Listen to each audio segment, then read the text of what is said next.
What can be the possible strategies for teaching grammar? I'm going to talk about these strategies, some of these strategies. सबसे पहले तो ये कि there should be a connection between declarative knowledge and procedural knowledge. There should be a connection between them. What do I mean by declarative knowledge? Declarative knowledge होता है जब आप किसी चीज़ पे बात करते हैं, particular चीज़ पे, ये वो चीज़ है. You are giving knowledge about certain thing. For instance, I'm going to give you example of a noun, क्योंकि noun के example से मैं साथ साथ चल रही हूँ, उसी को बार बार quote कर रही हूँ. If I talk about a noun, what do I mean by a noun? What is a noun? वो क्या होता है? वो declarative knowledge है. Procedural knowledge होता है जब आप बात करते हैं कि how do we use that noun? What purpose a noun can serve in our communication? Oral हो, written हो, हम noun को किस तरह use कर सकते हैं? How to be used? ये जो होता है ये procedural होता है. What is a noun? This is declarative. And how to be used? वो जो है ना procedural है. इस फिगर को ज़रा देखिए. Procedural declarative है, ठीक है जी, जो कि मैंने कहा कि what. सेकेंड इज प्रोसीजरल, जो मैंने कहा कि हाउ. दोनों मिलके आपको कंडीशनल पे ले जा रहे हैं. कंडीशनल क्या है? जब आपको पता है कि ये चीज़ है और इसको मैंने इस तरह यूज़ करना है, तो आप कंडीशनल पे हैं. और अगर आपके पास ये दोनों नॉलेज हैं और वो आगे जाके कंडीशनल बना रहे हैं, तो वो फिर आप फंक्शनल पे जाते हैं. Then you can use it in your understanding and your communication, in your performance, in your experience. फिर आप फंक्शनल लेवल पे होते. सो आप बेस पे देखिए नीचे सब क्या है, वो प्रोसीजरल है और आपका डेक्लेरेटिव नॉलेज है. तो फिर knowing about a noun is declarative और how to use a noun is procedural. एक और स्ट्रेटजी क्या है? वो ये है कि relate your knowledge needs to learning goals. जो भी आप पढ़ाने जा रहे हैं और आपको पता होना चाहिए कि this is the need of my students. सो आपके जो लर्निंग गोल्स हैं ना, और आपके टीचिंग गोल्स हैं और उनके लर्निंग गोल्स हैं, उसमें कनेक्शन होना चाहिए. स्टूडेंट्स को पता नहीं है कि नाउन को यूज़ कैसे करते हैं, and you are teaching them grammar, you are delivering the lecture, you are bringing in activities, but you are omitting that particular point. तो इसका मतलब है कि you are not relating their needs to your lecture. जो भी आप पढ़ा रहे हैं उसको रिलेट होना चाहिए गोल्स को, टारगेट्स को, to the needs of your students. और रिमेंबर अवर्ट इंस्ट्रक्शन, कि हमें बिल्कुल पता होना चाहिए कि यहाँ वो हैं और यहाँ हमें ले जाना है, और आपका लेक्चर उसके रिलेटेडली डिज़ाइन होना चाहिए, एक्टिविटीज़ उस तरह डिज़ाइन होने चाहिए. So this is another strategy कि आप whatever you are planning in your lesson उसको रिलेट करें उनकी नीड्स के साथ. तो ये आपके ये बहुत ज़रूरी है.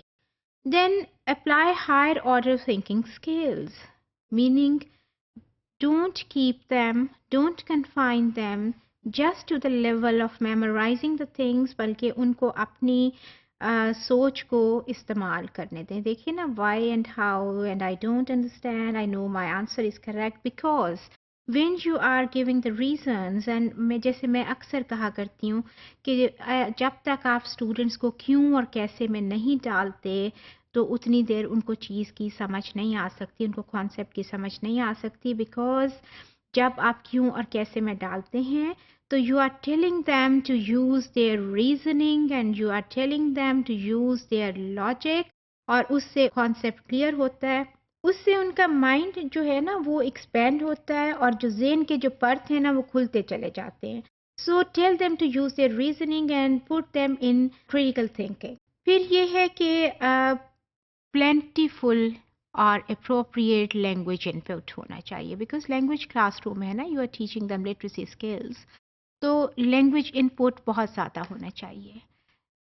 जितना ही इनपुट ज़्यादा होगा उतना ही उनका वो एक्सपेंड होता जाएगा और उतना ही वो उसको ईज़िली यूज़ कर सकेंगे, because when you are giving them a plenty of input, तो वो क्या हो रहा है फिर उनकी वोकैबुलरी बढ़ रही है ना, उनका नॉलेज बढ़ रहा है। हो सकता है whatever you are using in your lecture and example, वो हो सकता है क्या हम कर ही इसीलिए रहे होते हैं कि whatever we are talking about and we whatever we are showing them on the screens and whatever we are writing on the boards, they are picking it and they're writing it, they're noting it, और उसको वो क्या करेंगे, वो use करेंगे in their language, in their communication, in their writing, in their oral one, वो जो भी है उसमें वो use करेंगे. So whatever the input you are giving, वो उनकी output बनेगी. So give them a lot of input. ये भी देखिए, there are two charts and lot of things have been written on them, many things have been written of them. So आपको इससे क्या एक आइडिया एकदम आता है, a lot of input and many examples and written उनके सामने बहुत कुछ है, ठीक है जी। फिर ये है कि आप you need to use very appropriate material. This is not enough कि आप सिर्फ क्लास में वर्कशीट्स ले आए हैं, you have brought certain materials, you need to bring appropriate materials, appropriate examples, appropriate activities which fit in the scenario. सिर्फ ये नहीं कि कुछ भी एक्टिविटी उठाई और ला के दे दी, नो, उनके साथ जो whatever you are teaching and whatever they are learning, whatever the plan is for today, वो सारे के सारे में आपकी वो activities and everything should be going very well with each of with one of the other, each meaning with each other. तो उसमें ये नहीं होना चाहिए कि एक आपने अगर एक्टिविटी नाउन पढ़ा रहे हैं तो एक्टिविटी आपको एग्जीक्यूटिव के लिए जा रहे हैं कि कुछ कराना ही है ना करा देंगे, नो, उसको उसके साथ बिल्कुल फिट होना चाहिए। रिमेंबर, जहाँ कोई चीज़ लूज़ होगी उनका वो रूल लूज़ पड़ेगा और आएगा उनके, और वो बेस उनकी वीक बनेगी। अगर आपकी ग्रामर की बेस वीक है तो थ्रू आउट आपको प्रॉब्लम रहेगा, टेंसेस में रहेगा, पार्ट्स ऑफ स्पीच में रहेगा, क्योंकि whatever you are saying, whatever you are writing, उससे आप कहीं बाहर जा ही नहीं सकते। Whatever I am talking to you, और आप जो कुछ भी नोट्स बुक में लिख रहे हैं, ये सारे का सारा आप देखिए बड़ी अम्ब्रेला जो है ना ग्रामर की, वो कवर कर रही है, वो उसमें से कहीं हम बाहर नहीं जा सकते। सो जहाँ आपका ये लूज़ पड़ेगा ना रूल, वहीं उनकी बेस वहाँ से वीक होगी। सो आपने इनको बड़ी साउंड फाउंडेशंस देनी है। सो चूँकि वी नो कि इतनी मटेरियल्स हैं, इतनी एक्टिविटीज़ हैं, इंटरनेट पे आपको लाखों में मिल जाते हैं।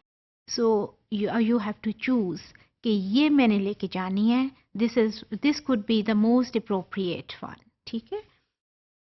फिर ये है जी कि उनको प्रैक्टिस बहुत ज़्यादा आपने करानी है। Practice must be an essential part of your classroom, of your lecture, whatever you are teaching. You are giving them the examples, so put them in practice. कि जी आपने noun सीखा है, okay, now give me the examples on your own, or I'm giving you this paragraph, और आप उसमें nouns उठाइए, pick out nouns from this paragraph. सो उनको आपने प्रैक्टिस में डालना है। प्रैक्टिस से आपको पता चलता है कि what they have learned, that is a very strong evidence of their learning end of your teaching.